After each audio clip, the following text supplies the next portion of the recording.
Hi, and welcome. You're listening to the X22 Report. My name is Dave, and this is episode 1026A, and today's date is July 19th, 2016, and the title of the episode is, It Begins, the Declining Global Economy is Being Blamed on the BREXIT. Now, before we begin, I just have an announcement. I placed a new interview on the X22 Report Spotlight YouTube channel. So if you go over to YouTube, type in X22 Report Spotlight, you'll see the interview with Jeff Nielsen. Or you can come over to the X22report.com site, scroll down a little bit, look over to your right-hand side, you'll see the interview there. Or you can go to newssentinel.com, same thing, scroll down a little bit, look over to the right-hand side, and you can view and listen to the interview there. Let's get into the economic collapse financial news. Now, the market was pretty much flat today. Gold was pretty much flat today. Gold is maintaining 13 and change right now, staying above the $1,300 mark. And we realize that the people throughout Europe, they're starting to understand that the ECB, the central bankers, they can't do anything to help the economy. Because if you really think about it, the entire premise of the central bank is to maintain or inspire economic confidence. Now, we know that's not really what they're there for. They're there to spread debt. They're there to take the natural resources of countries. They're there to put people into debt and to control them. But when they created the central bank and they intertwined with the governments, they used the mantra that, yes, we're here to help. We're here to maintain economic confidence, to control the economy so it doesn't crash. But we can see that it's all smoke and mirrors. And the people are not buying it anymore. This morning's zoo data on German and European consumer confidence, it is a complete disaster. Both the current situation and expectations for Germany tumbled, but what we're seeing is hope. European economic growth and hope has crashed to its lowest since 2012. So everything Mario Draghi promised to do whatever it takes did not help. It has failed. The people are looking at this. They don't believe. Hope is gone. Their expectations for the economy doing much, much better, well, it's gone. And if we look here in the United States, what do we see? Well, if we're going by the Gallup poll, which is a poll taken by Gallup among the people, compared to what the government does, we see two opposite things. The Gallup poll right now is showing that people, their confidence in the economy is declining rapidly. And Americans' confidence remains very, very, very weak. Gallup's U.S. Economic Confidence Index is at negative 17. Now, we came from negative 12, and it's dropped to negative 17. And this reading is tied for the worst economic confidence reading recorded in the last few years. And what does this suggest?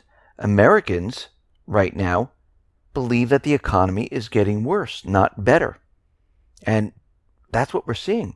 And it's funny, when we look at the Gallup graph, we see back in January of 2015, where people saw the economy as doing well, and that number was at a 5. It was above 0.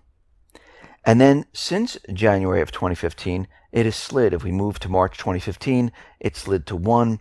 Then we went directly into the negative range, ending up September of 2015 at negative 17. And then we bounced around between negative 15, negative 9, negative 16, and here we are in July of 2016 at negative 17. So this is in a downward trend. People are not looking at the economy thinking it's going to get better. Actually, they're thinking it's going to get much, much worse. So the U.S. came out with their housing numbers today, and they're all saying that housing is getting better. We're seeing a increase of starts, but the thing they forgot to tell everyone is they made a huge downward revision. Because month on month, they have it as housing starts jumping at housing starts starting at 4.8%. So it jumped to 4.8%, showing that, yeah, look, everything is awesome. But when you step back, year over year, starts dropped by 0.2%. The second annual drop in 3 months. The growth in housing is slowing. So they revise the numbers, they show a little snapshot of what's going on, and they tell you that the housing market is recovering. But when we look at this, and we look at it very closely, what do we really see? Well, housing starts, they're back to January of 1991 levels. The housing market has not improved. Nothing's been the same since the housing bubble. They haven't improved anything. I mean, look at the labor participation rate. It's all-time lows. Look at retail, contracting. Housing, we're back to 1990 levels. Home ownership, we're back to the 70s. So when they talk about how things are surging, they're looking at a very little tiny window here, just in this month where they revised it. But when you step back and you look at it and say, okay, well, housing is at the same level as 1991, the starts. How is this an improvement? Well, it isn't.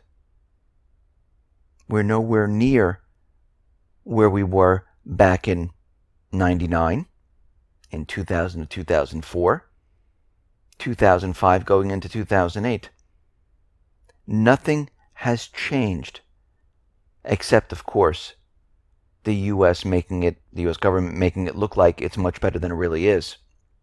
And you have to realize that the U.S. population, it has grown by 37.25% since 1990, while one unit housing starts are at the same level. So we can see right now that really nothing has changed. Actually, it's gotten a lot worse. And when we look at the housing market, we see things are rapidly falling apart. If we go to the Hamptons, for instance, very wealthy area, the housing prices are astronomical. But we see right now that overall sales, they have plunged by half, and home prices have fallen sharply in the second quarter. Total sales volume in East Hampton fell by 53% from a year ago to 44.7 million, as the median sales price fell 54% to 2.38 million. Yes, it's still up there, but what it shows us is things are rapidly coming down. In South Hampton, total sales fell by 48%. Prices are falling by 21%. This shows us something. It's starting to spread. And it will continue to spread to many different towns and cities. And the same thing's happening out in London, where there are home sellers, they're looking for buyers, and guess what? They can't find any. They're slashing their asking prices just to get rid of their properties. Since the Brexit vote, and this has nothing to do with the Brexit, and I'll explain it in a little bit, they have cut the asking prices by 163%. Sales have plunged by 18%. And the Brexit wasn't the cause of all of this. Because back in December 2015, we saw that luxury housing in London was already declining. This is based on the Lonres report for the third quarter. And we can see right now is that people just don't have the funds to purchase. The traffic is drying up. And we're seeing this in many different areas, and these bubbles are starting to pop. Now, the Baltic Dry Index, it has shot up in the last couple of weeks to 746. It is down 2 points, and this magically shot up right after the Brexit. But we can see right now it's leveling off, and it's starting to fall again. Still well below where we should be, and we'll watch that very closely. Some people are saying that this number is now manipulated, but we'll have to watch it and see where this heads. Now, the IMF is out there, and they are blaming what is going on in the global economy on the Brexit. So we can see this has begun. They're already saying that, because the people voted, it's because of the Brexit. This is why the economy is slowing. This is why we're seeing a decline in many different areas. This is why we're revising our outlook. And this is exactly what the IMF has done. They revised their global outlook for 2016, and they dropped to 3.1%. And they've dropped 2017 to 3.4%, which we know these numbers are still way too high. IMF normally overpredicts everything, and you can slash these numbers in half, because we can see right now that as the global economy slows and declines, which has nothing to do with the Brexit, it's been happening a very long time. We've been tracking this, looking at this. We can see right now that this is going to continue, but they need a scapegoat. They need to blame others for what is happening right now. And this is exactly what they're starting to do. Most likely they'll be starting to blame Turkey, saying that, because of this coup, we also have other financial problems, and it's going to spread. So they're using whatever they possibly can to blame everything on another group, another country, a vote, or whatever they possibly can, because they don't want to be responsible for what is about to happen, and that is a major collapse of the system. And this is why everyone has to be prepared and ready. I mean, look at Venezuela. They have a difficult time purchasing food. There's no supplies. It's getting harder and harder for the people. And we can see here in this country, as things rapidly deteriorate, you also need to be prepared for what is about to happen. And that is medical supplies, food, weapons. If you're going to Costco, continue to do that. If you're going to the supermarket to buy your canned foods, do that. If you're using lifereliance.com, continue to do that. You can get water filtration systems. You can get emergency food. They deliver right to your door. If you're going to Sam's Club, continue to go there. Of course, you got to make the trip to these places. But whatever you're doing, do not stop. Because as we can see, the world is becoming more and more chaotic.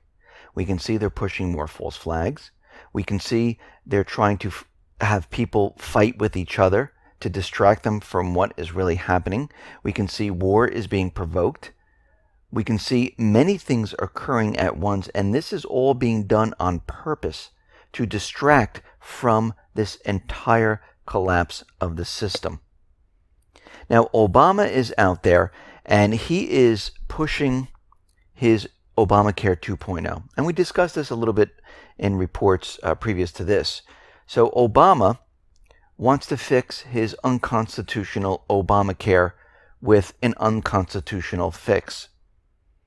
Now, the Affordable Care Act, as we know, is not working. It is a failed plan.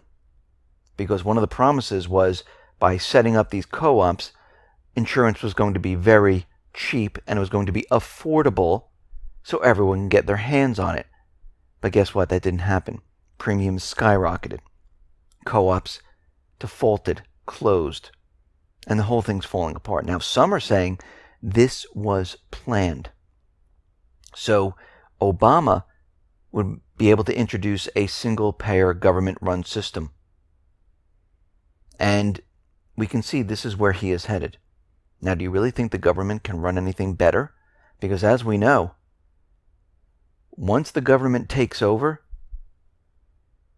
all of a sudden, these things grow, more money is spent, things are not run properly, they have to borrow more from the Fed, taxpayers are taxed more for it, and it ends in a failure. And we can see this has been happening throughout the government. And once these programs take root, they just don't go away. They don't shrink. And this is exactly what Obama wants. He wants everyone connected to the government in some way, where the government is supporting them. They want the people to be dependent on the government, instead of the people being independent. This is their plan. Listen, everyone, thanks a lot for listening. Be well, be safe, and especially be prepared. Thanks a lot.